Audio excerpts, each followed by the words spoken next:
할렐루야. 진심으로 감사합니다. 찬양 진짜로 많이 은혜 받았습니다. 정신이 다 아득합니다.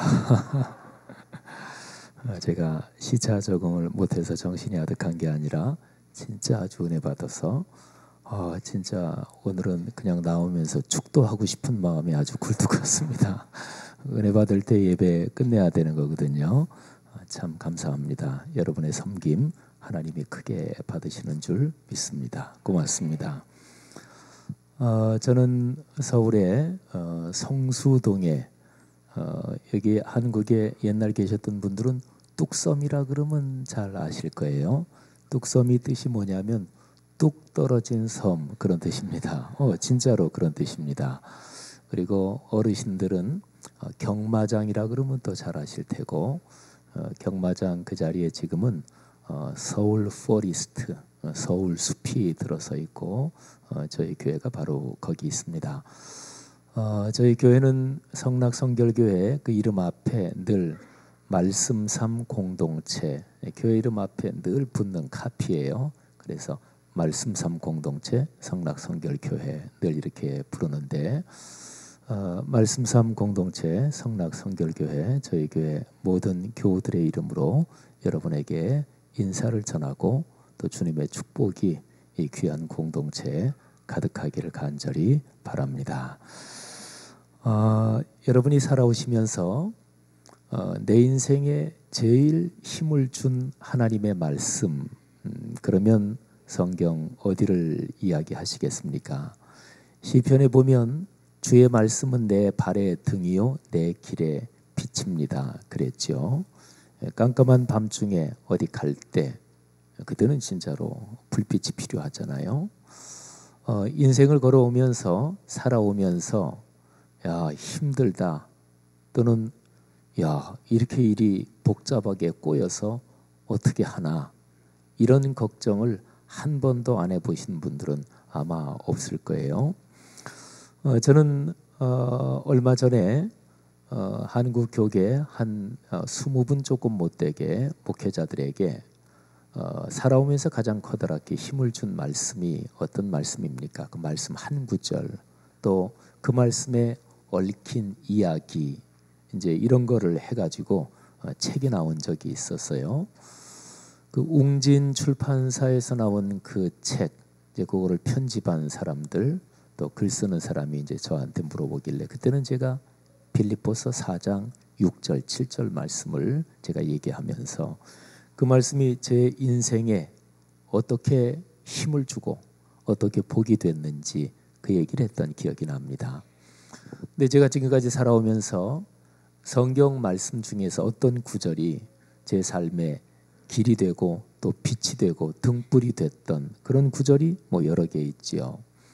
근데 그 중에 하나가 이사야서 45장 1절부터 그 나오는 몇 절입니다.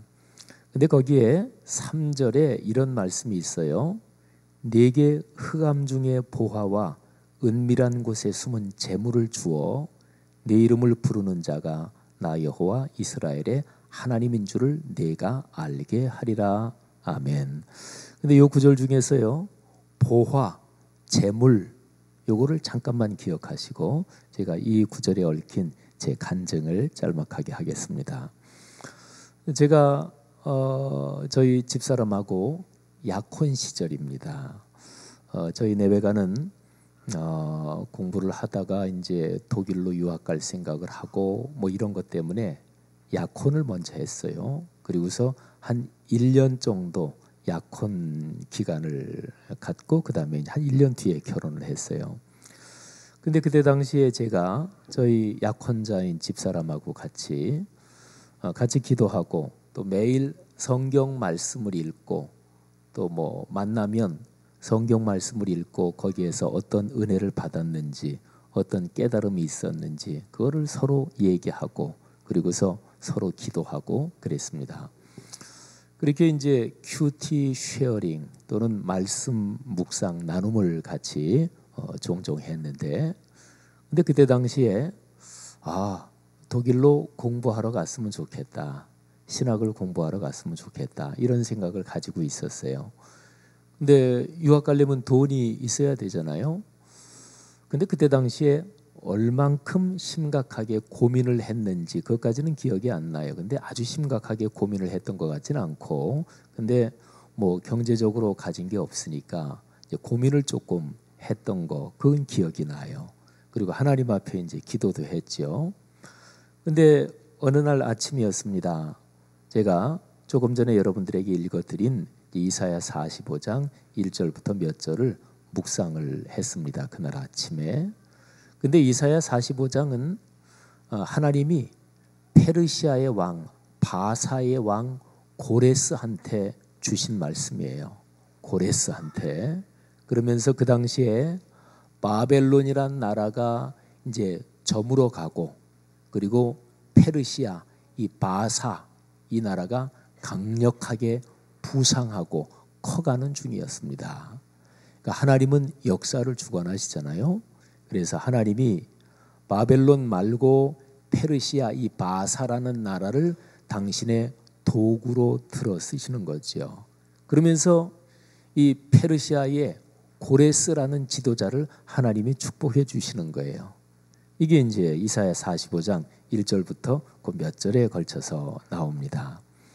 그래서 아까 제가 읽어드린 구절 말고 그 바로 앞에 보면은 이런 표현들이 나와요.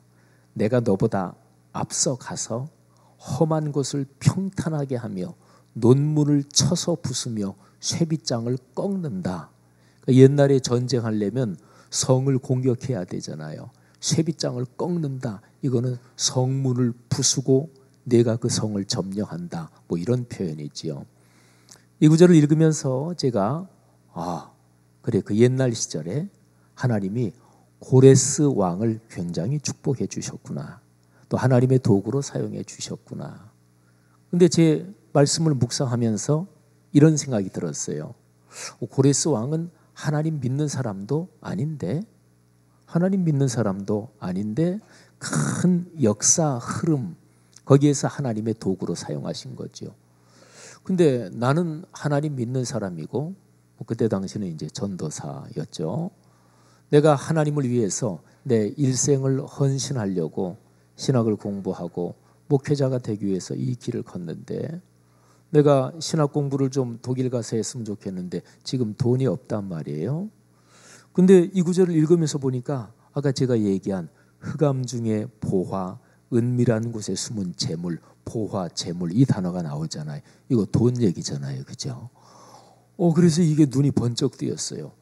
하나님이 고레스한테 돈도 많이 주셨구나. 그러면 나는 하나님 믿는 사람이고 직접적으로 주님의 일을 하니까 하나님이 나한테도 돈을 주셔야 맞는 거 아닌가? 이런 생각이 들었어요.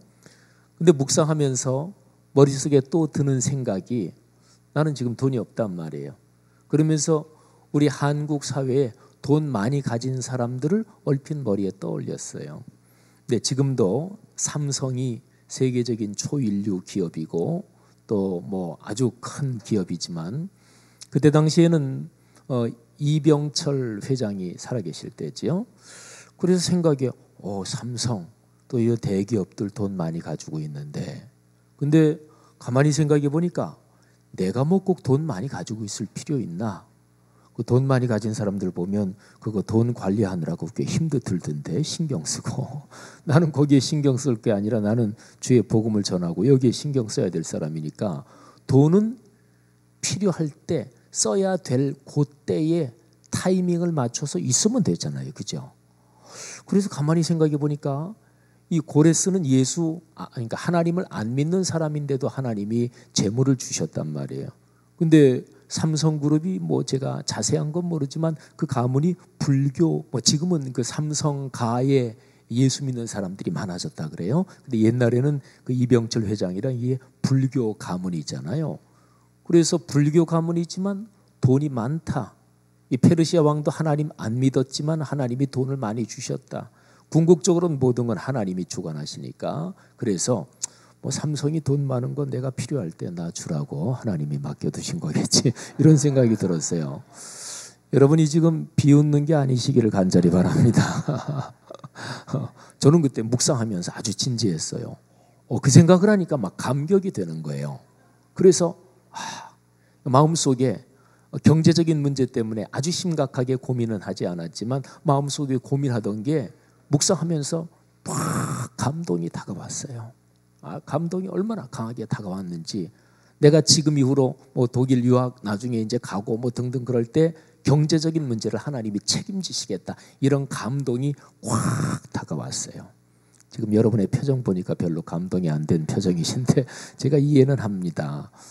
하지만 제가 집회 때 예수 믿는 사람의 예의 범절에 대해서 제가 조금 얘기를 했는데 여러분, 이 세상에서도 역지사지, 입장 바꿔놓고 생각해보기, 이거 있잖아요. 그죠? 그러니까 예수 믿는 사람이 비록 내 문제는 아니더라도, 내가 잘 된 거 아니더라도 남이 잘 되고 굉장히 기분 좋은 이런 얘기를 들으면 마음속에 감동은 안 되더라도 조금 감동하는 듯한 이런 표정을 지어야 이게 신앙인의 예입니다. 또 남이 굉장히 어려운 일을 당했으면 그게 내 가슴을 저미듯이 아프진 않아도 진짜 힘드시겠어요, 뭐 이 정도는 해야 예의잖아요. 그죠? 근데 강사가 와서 설교를 하는데 제가 옛날에 젊은 전도사 시절에 경제적인 문제가 해결됐다 그러는데 그렇게 덤덤하시면 안 될 줄로 아는데 어쨌든 저는 그날 아침에 굉장히 감동을 받았어요. 여러분 다 신앙생활 하시면서 말씀이 마음속에 꽉 감동으로 다가올 때 기쁘잖아요. 그죠? 그날 제 약혼녀를 만났습니다. 그런데 이게 웬일입니까? 제 약혼녀도 그날 아침에 이 구절을 묵상한 거예요. 이때는 좀 놀라는 표정을 하셔야 돼요. 그래가지고 서로 말씀 묵상한 걸 나누는데 너무너무 행복했어요. 근데 그날 약혼녀하고 같이 기도하면서 자세한 기도의 문구까지는 기억은 안 나요. 근데 그 큰 내용은 지금도 확실히 우리의 머릿속에 있습니다. 하나님, 우리 둘이 목회자로 사역자로 평생을 걸어가면서 경제적인 문제는 하나님이 이사야 45장 1절부터 몇 절 이 말씀으로 책임져 주신 걸로 믿습니다. 예. 근데 진짜로요, 목회자가 무슨 돈 버는 직업은 아니니까. 근데 그때 이후로 쭉 지금까지 사역의 길을 걸어오면서 재정적으로 필요할 때마다 하나님이 채워주셨어요. 저는 아이가 셋인데 제 연령대 여기에서 아이 셋 가진 그때 당시는 그게 쉽지 않았습니다. 우리 한국에서 둘만 낳아도 삼천리는 초만원 뭐 이런 얘기 있었고 또 하나 나면 뭐 하나만 낳아도 뭐 원신, 둘은 아메바, 셋은 지구를 떠나라. 근데 제가 셋이거든요. 그러니까 지구를 떠나야 될 입장인데 아직까지 지구에 들러붙어서 악착같이 살고 있습니다만은, 근데 아이 셋 낳고 뭐 저희 비슷한 또래 중에서 아이 셋인 사람이 참 드뭅니다. 근데 하나님께서 다 그때마다 채워주셨어요. 그리고 저희 집 사람은 어떤 기도를 하나님께 드렸냐면 아이 하나 낳고 둘 낳고 뭐 또 셋이 생기면서 저희 집 사람이 나중에 얘기한 건데, 하나님 아이들 주셨는데 아이들 기르는데 뭐 목회자로 평생 살아가면서 자기가 사는 집 환경 이거는 뭐 교회마다 이게 다르잖아요. 근데 적어도 아이들은 조금 그래도 안락하게 그렇게 기르고 싶은데, 말하자면 아이들 숫자에 따른 방 숫자 이런 거 하나님이 좀 축복해 주세요. 이런 기도를 저희 집 사람은 했대요. 우리 가정주부들은 이해 가시죠? 근데 하나님이 진짜 그렇게 축복해 주셨어요. 하나님께 참 감사하지요. 하나님의 말씀은 작동하는 것입니까? 하나님의 말씀은 우리의 삶에 살아 움직이나요? 예, 저는 그렇게 믿습니다. 여러분 모두도 그렇게 믿으시는 줄 압니다. 여러분에게도 각자 하나님의 말씀이 여러분의 인생에서 살아 움직이고 작동한 체험들이 있을 거예요. 그 체험이 인생 내내 계속되시기를 주님의 이름으로 축복합니다. 여러분, 이런 질문 하나 드려보죠. 교회가 중요한가요? 가정이 중요한가요? 예, 대답하지 않으셔도 괜찮아요. 꽤 상당히 불편한 질문이니까. 근데 제가 독일에서 학위를 마치고 와서 서울의 남가저동에 있는 어떤 장로교회 청년부 수련회를 인도하게 됐어요. 저쪽에 전라도 쪽 어디 바닷가 쪽에 가서 수련회를 하는데 저한테 이제 수련회 와서 강사로 설교를 좀 해달라고. 그래서 뭐 한참 젊었을 때죠. 그래서 이제 설교를 하고 그랬는데 그 교회 담임 목사님이 수련회 하는데 내려오셨어요. 근데 담임 목사님이 70이 다 되신 분이셨어요. 저는 뭐 그때 한 30대 중반이었으니까 저보다 뭐 아버님 걸 같은 한참 위신 분이죠. 그래서 그 담임 목사님이 내려오셔서 이제 식사를 뭐 같이 이렇게 하고, 그리고 식사 끝나고 한여름이니까 뭐 수박 이렇게 꺼내놓고, 그리고서 이제 이렇게 얘기를 하는데 그 노인 목사님께서 저한테 이런 얘기를 하는 거예요. 지전도사님, 지 목사님, 내가 한번 질문 하나 좀 드려보겠습니다. 예, 목사님 말씀하세요. 여름에 홍수가 났는데, 그런데 목사님 아이가 예를 들어서 홍수가 난 물에 떠내려간다고 가정을 하십시다. 근데 목사님 아이하고 그다음에 목사님이 목회하는 교회 집사님 아이하고 둘이 떠내려가는 겁니다. 근데 둘 중에 하나밖에 구할 시간이 없습니다. 그럼 목사님이 뛰어들어서 구한다면 누구를 구하겠습니까? 굉장히 난처하잖아요. 그래서 제가 목사님 그거 참 힘드네요. 그랬더니 목사님이 웃으면서 예, 쉽지 않은 질문이지요. 그러면서 목사님이 이렇게 아마 생각하면 될 겁니다 하는 거예요. 목사도 사람이니까 뛰어들어서 자기 아이 구해도 그게 죄 지은 거나 잘못은 아닙니다. 목사도 사람이니까 자기 아이 자기 피부치 구해야지. 근데 자기 아이를 구하면 그 교회에서는 더 이상 목회하지 못합니다. 그 교회를 떠나야 됩니다. 근데 만일에 자기 아이가 아니고 집사님 아이를 구했다면 그 목사님은 참 존경받으며 그 교회에서 목회할 테고, 물론 마음에는 자기의 자식을 그렇게 희생시킨 그 아픈 대못을 박은 채 평생을 살아가겠지만, 이렇게 얘기하는 거예요. 근데 둘 다 힘든 일이잖아요. 근데 역시 오랜 경험을 가진 목사님이라 틀리시더라고요. 그 목사님이 이런 얘기를 해요. 근데 지 목사님, 또 다른 방법이 하나가 더 있습니다. 그건 뭐냐면 목사님이 그 교회를 떠나지 않고도 목사님 아이를 건질 수 있는 방법이 있습니다. 사모가 뛰어들어가서 자기 자식을 구한 거, 그때는 괜찮습니다. 그래서 제가 그때부터 저희 집에서 여보 수영 배워. 여러분, 교회가 중요할까요? 가정이 중요할까요? 물론 가정이 뭐 중요하지요. 그거 잘못된 대답 아니에요. 하나님이 사람에게 피부치를 주시고 혈연을 주신 것, 이건 하나님의 창조의 섭리요, 하나님의 축복입니다. 그런데요, 아주 정확한 거 하나는 이렇게 얘기할 수가 있어요. 하나님의 은혜와 축복, 66권 성경 말씀을 통해서 하나님이 온갖 좋은 것을 주시는데, 하나님 아버지로부터 성경 말씀을 통해서 오는 온갖 좋은 축복, 그게 하나님 아버지로부터 삼위일체 하나님으로부터 이렇게 내려와서 가는 순서, 그거는 명백합니다. 교회가 먼저입니다. 그리고 가정으로 갑니다. 사랑하신 여러분, 그래서 교회가 중요한 거예요. 그 면으로 보면 분명히 교회가 먼저입니다. 그런데요, 여러분이 마음속에 그게 고민이 되시지 않도록, 또는 뭐 여러분이 고민이 되시지 않게 제가 일부러 그렇게 꾸며내서 얘기하는 게 아니라, 성경적 원리를 좀 더 깊이 이해하면 가정이 중요하냐 교회가 중요하냐 그 고민 안 해도 괜찮습니다. 가정은 또 다른 교회입니다. 가정은 또 다른 교회예요. 구약 성경에 보면 교회의 모형, 말하자면 모델, 마들이 여러 가지가 있어요. 근데 제일 오래된 교회의 모형이 뭐냐, 샘플이 뭐냐, 그게 바로 창세기의 에덴 동산이에요. 거기에서 하나님이 아담과 하와를 부부로 짝지어 주셨잖아요. 그게 바로 교회의 모형이에요. 그러니까 가정은 참으로 아름다운 신앙 공동체, 말하자면 또 다른 교회입니다. 여러분의 가정이 교회 공동체 하나님이 주시는 아름다운 복이 넉넉하기를 축복합니다. 그래서 교회를 가정처럼, 가정을 교회처럼, 뭐 이런 표현을 어느 교회 가니까 그 한 교회가 있더라고요. 그거 참 성서적입니다. 자, 제가 두 가지 교회를 말씀드렸어요.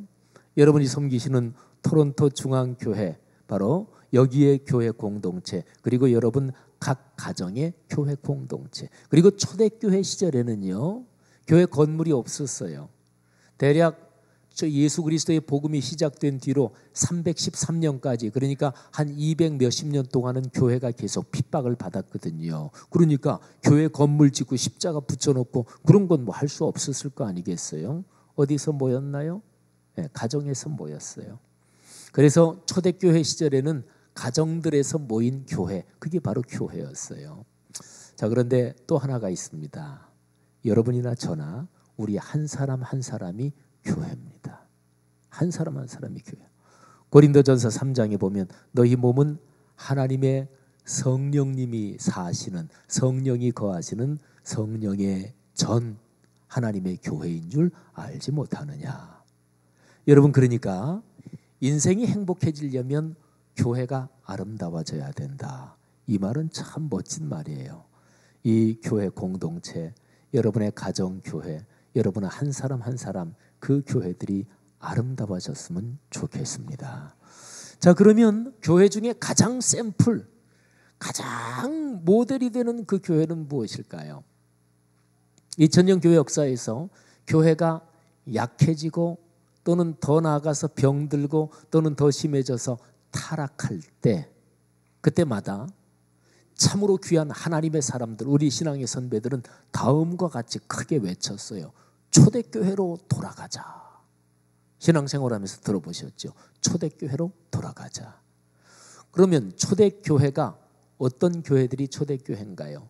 신약 성경에 보면 에베소서, 갈라디아서, 고린도 전서, 후서 이런 게 있죠. 그게 다 지역, 시티 이름들이에요. 말하자면 그게 사실은 초대교회 이름들이나 마찬가지예요. 갈라디아서 그러면은 갈라디아 시티에 있는 그 각 가정교회들 있잖아요. 거기들에 보낸 하나님의 말씀 편지예요.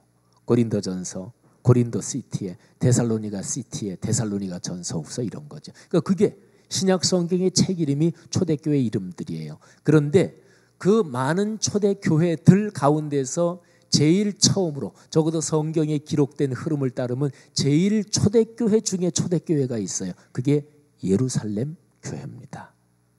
근데 예루살렘 교회가 제일 박해를 받고 핍박을 받고 막 그래요. 사도행전 2장부터 보면은 계속해서 박해를 받고 지도자들이 감옥에 갇히고. 근데 예루살렘 교회가 박해와 핍박, 어려움을 넘어서서 가장 찬란하고 가장 아름답게 가장 브릴리언트하게 그렇게 부흥한 모습이 6장 7절이에요. 6장 7절 한번 볼까요? 오늘 성경 본문인데요. 자, 사도행전 6장 7절 다 같이 한번 봉독하겠습니다. 시작. 하나님의 말씀이 점점 왕성하여 예루살렘에 있는 제자의 수가 더 심히 많아지고 허다한 제사장의 무리도 이 도에 복종하니라. 아멘. 자, 그리고 1절을 한번 잠깐 보세요. 제가 읽습니다. 그때의 제자가 더 많아졌는데, 제자가 어떻게 많아졌다고요? 더 많아졌다. 이게 더자가 붙어 있지요. 7절을 다시 보실까요? 7절에 보면 그 중간에 제자의 수가 어떻게 많아졌다고요? 더, 그리고 심히. 사도행전 6장 1절에는 제자가 더 많아졌대요. 6장 7절에는 더 심히 많아졌대요. 그러면 1절에서 6장 7절로 건너가는 요 사이에 무슨 일이 일어난 것일까요? 무슨 일이 일어났길래 더 많아졌는데 더 심히 많아진 것일까요? 자, 예루살렘 교회 이런 일이 일어났어요. 예루살렘 교회는 그 당시에 과부, 고아, 또 노예들이 많이 예수 믿었어요. 그 사람들이 힘들었죠. 경제적으로. 특별히 과부들은 그 당시 사회 구조상 경제적으로 아주 어려웠어요. 그래서 초대교회는 구제를 많이 했어요. 과부들에게, 진짜 어려운 과부들한테 생활비를 보조해주고 이런 거 이제 했겠죠. 그런데 그 구제 재정을 사용하는데 문제가 발생했어요. 과부들 중에서 어떤 과부는 그래도 경제적으로 덜 어렵고 어떤 사람은 진짜 어렵고 이런 사람이 차이가 있었을 거 아니겠어요. 그러면 교회 재정은 옛날이나 지금이나 한계가 있고, 그러면 누구부터 도와야 돼요? 어려운 사람부터 도우는 게 당연하죠. 근데 예루살렘 교회는 헬라파가 있었고 히브리파가 있었어요. 헬라파, 히브리파 둘 다 유대인이에요. 근데 히브리파는 이스라엘 땅 안에서 태어나서 거기서 큰 사람을 히브리파라고 그래요. 헬라파는 당시 로마 제국이 통치하고 있었으니까 이스라엘 영역 바깥에 로마 제국 어디 다른 데서 태어나서 자란 유대인을 헬라파라고 그래요. 근데 예루살렘은 이스라엘 땅 안에 중심 도시니까 예루살렘 교회는 헬라파가 많겠어요? 히브리파가 많겠어요? 당연히 히브리파가 많죠. 그런데 구제 재정을 나눠주면서 과부들, 어려운 과부들을 도우면서 어떤 헬라파 과부가 진짜 더 어려운데 히브리파 과부, 덜 어려운 히브리파 과부를 구제 명단에 집어넣고 헬라파 과부, 진짜 어려운 사람은 구제 명단에서 빠졌단 말이에요. 그런 일이 발생했어요. 종종 발생했던 것 같아요. 그러니까 이게 원망이 일어나는 거예요. 6장 1절이 그거예요. 제자가 더 많아졌는데 그런데 원망이 발생했다. 여러분, 교회의 숫자가 단순히 늘어나는 게 중요한 게 아니에요. 성숙해져야 돼요. 성숙해지지 않으면 숫자가 많아지면 싸움이 납니다.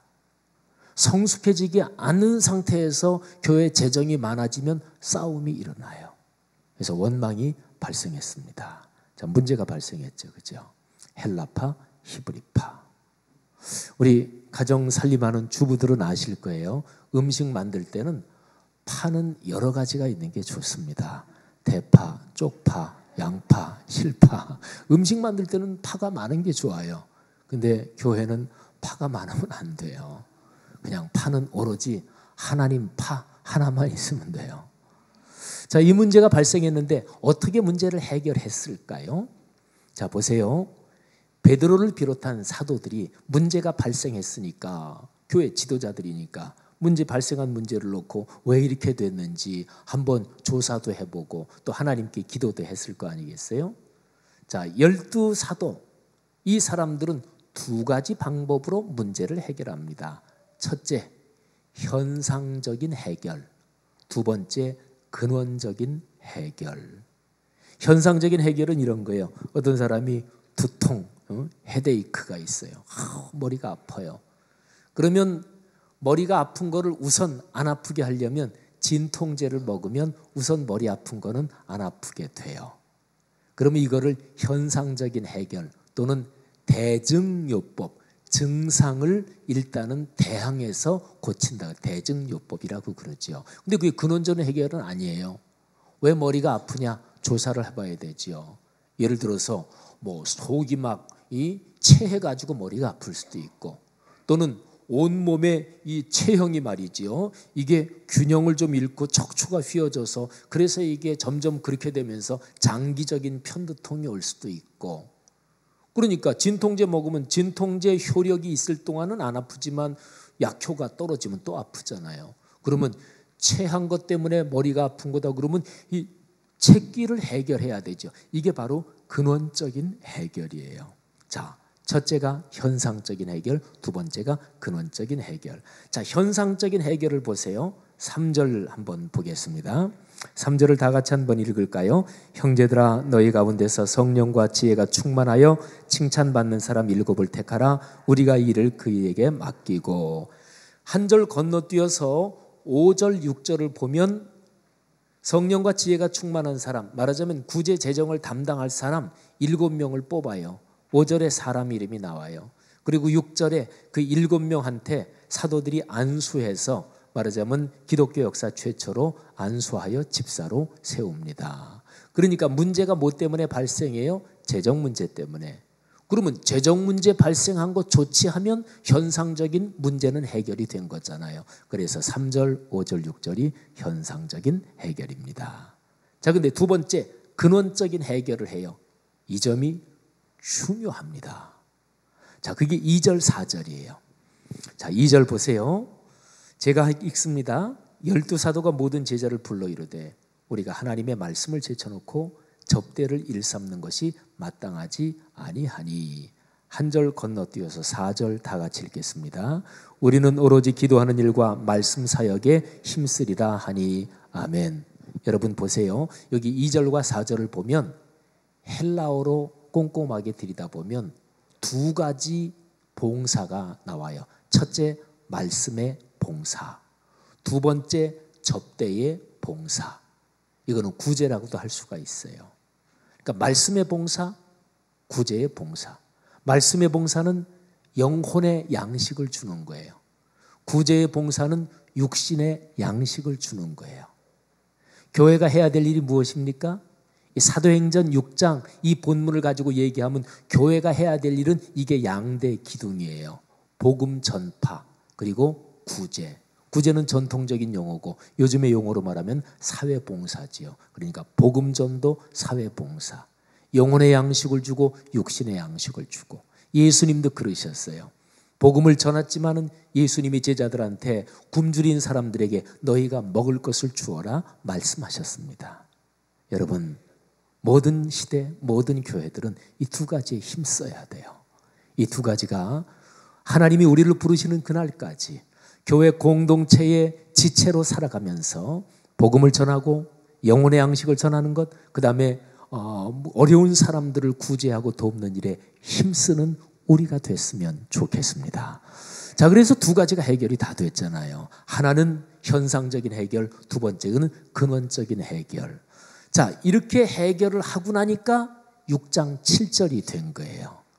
6장 7절 다시 한번 볼까요?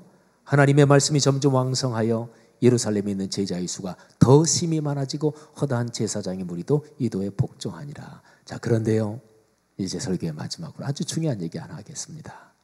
아까 제가 1절에 더 많아지고 그랬죠. 근데 7절에 더 심히 많아지고 그랬죠. 그러면 교회가 아름다워지고 부흥한다는 게 무엇일까요?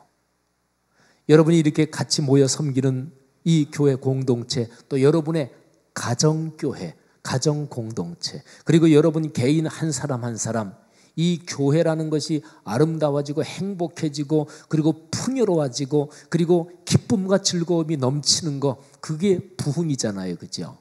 근데 부흥이라는 것을 정확하게 말하면 무엇일까요?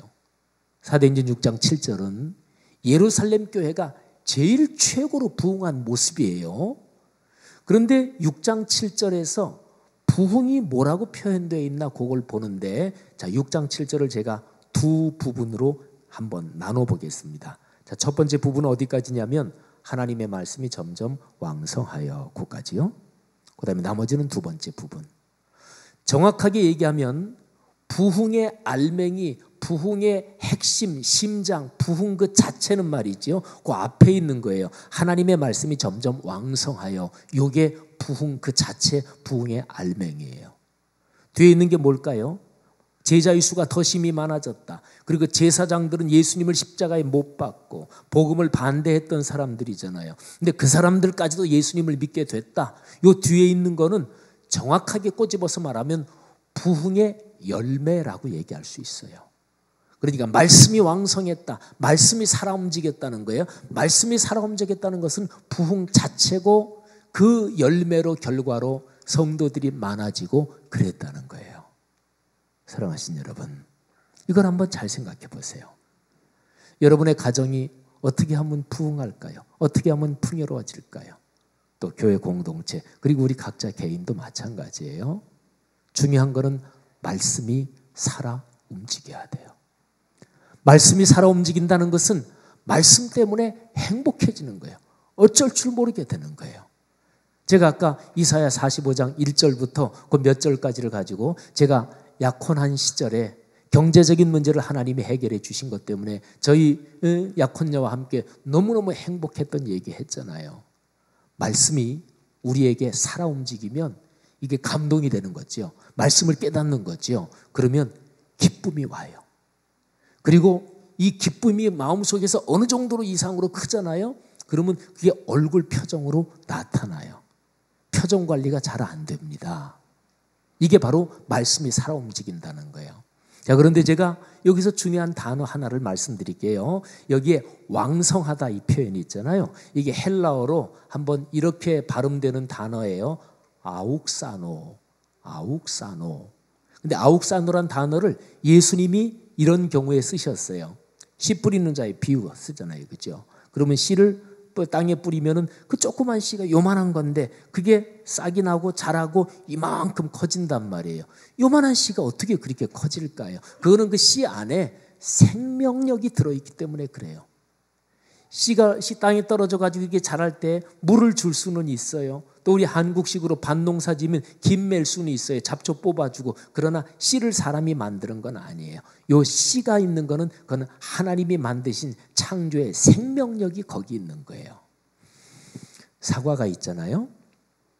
사과 한 개 안에 씨가 몇 개 들어있을까요? 그건 간단해요. 사과 쪼개서 세보면 돼요. 몇 개 들어있나 그잖아요. 그러면 그 씨 조그만 사과 씨 있죠. 요만하잖아요. 그 사과 씨 한 개 안에 거기에는 사과가 몇 개 들어있을까요?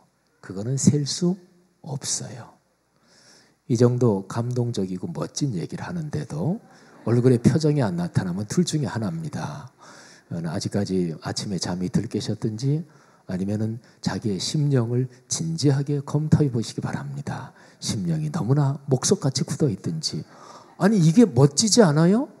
사과 한 개 안에 있는 씨는 셀 수 있지만 씨 하나 안에 얼마나 사과가 들어있는지 그 사과의 숫자는 셀 수 없다. 제가 뭐 많이 인터넷에서 돌아다니는 얘기이기도 한데, 근데 사과 씨가 땅에 떨어져 가지고 그게 이제 점점 자라가지고 여러 해 지나서 큰 나무가 되고, 그래서 거기에서 올해도 열매가 열리고 사과가 맺히고 다음에도 또 사과가 또 달리고 그 사과가 계속 달릴 텐데 그 작은 씨 안에 그런 가능성이 숨어 있단 말이에요. 그 사과는 셀 수 없어요.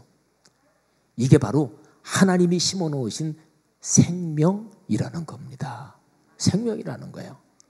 여러분, 생명의 가능성은 대단히 놀라운 거예요.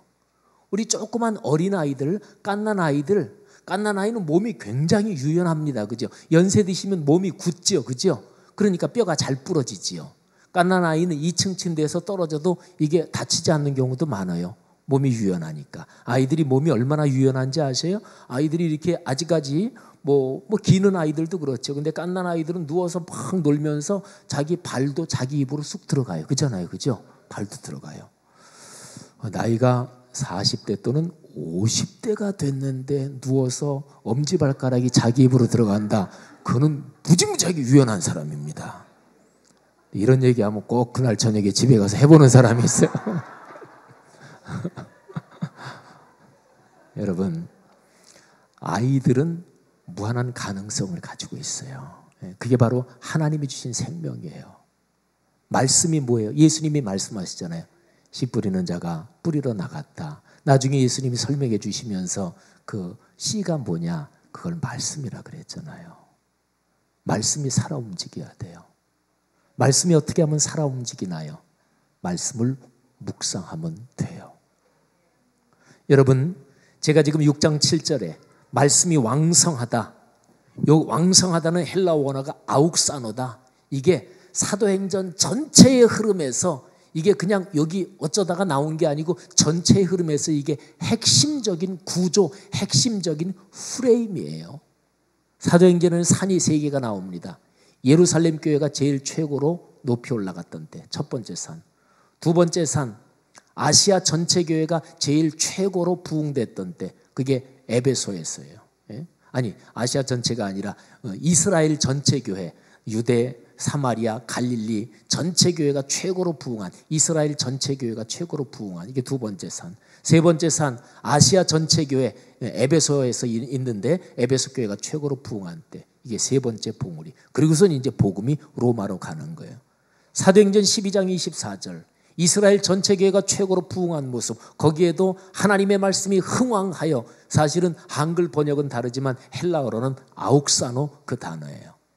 사도행전 19장 20절, 아시아 전체 교회, 에베소 교회가 최고로 부흥한 모습, 하나님의 말씀이 왕성하여 힘이 있어, 그게 바로 또 아욱사노예요. 이게 사도행전의 구조예요. 여러분, 초대교회의 거룩한 역사, 초대교회의 성령의 강한 스트림, 그게 강력하게 흐른 게 사도행전이잖아요. 근데 그 내적인 동력이 뭐예요? 말씀이 살아 움직인 거예요. 성령이 왜 오셨어요? 하나님의 말씀을 작동시키려고 성령이 오신 거예요. 여러분, 어떻게 하면 교회가 아름다워져요? 여러분의 가정이 복받기를 원하시지요. 저도 저희 가정이 복받기를 간절히 원해요. 저희 세 아이가 참으로 넉넉하게 풍요롭게 행복하게 살기를 원해요. 저는 세 아이 중에서 아직 결혼한 아이 없으니까 손주는 없지만 여기 계신 분들 중에서 손자 손녀 있고 그런 분들 많으시잖아요. 여러분의 가정 가문이 풍요롭고 번창하고 영적으로 풍요롭고 정신적으로 고품격이 있고 그리고 몸도 건강하게 경제적으로 넉넉하게 사시기를 축복합니다. 여러분이 섬기는 이 교회가 점점 아름다워지기를 주의 이름으로 축원합니다. 여러분 한 분 한 분이 참으로 하나님의 말씀으로 가득해지기를 축복합니다. 교회가 아름다워지는 것은 말씀이 살아 움직이는 거예요. 하나님의 말씀이 점점 왕성하여. 여러분 어떻게 하면 삶이 아름다워지고 인생이 축복을 받을까요? 정답은 거기에 있어요. 말씀이 살아 움직이는 것. 말씀이 살아 움직이려면 말씀을 묵상해야 돼요. 통독하면서 묵상하고 한 구절 가지고 묵상하고 강단에서 선포되는 말씀을 들리는 말씀을 들으면서 묵상하는 간절한 마음으로 듣고 그럴 때 삶이 아름다워지는 거예요. 그런 축복 우리 모두에게 넘치기를 바랍니다. 기도하겠습니다. 하나님 아버지, 부족한 사람이 이 귀한 강단에서 주의 말씀을 증거했습니다. 제가 여기에서 증거한 말씀들 중에 하나님의 거룩한 은총을 따라 성도들에게 필요한 대로 삶으로 열매 맺게 하옵소서. 존경하는 유충식 목사님의 사역을 축복하시며 귀하신 장로님들, 모든 성도님들, 어린아이 또는 태중에 있는 아기까지 하나님이 축복해 주옵소서. 모두의 삶에 말씀이 점점 왕성하게 살아 움직이게 축복하옵소서. 예수님 이름으로 축복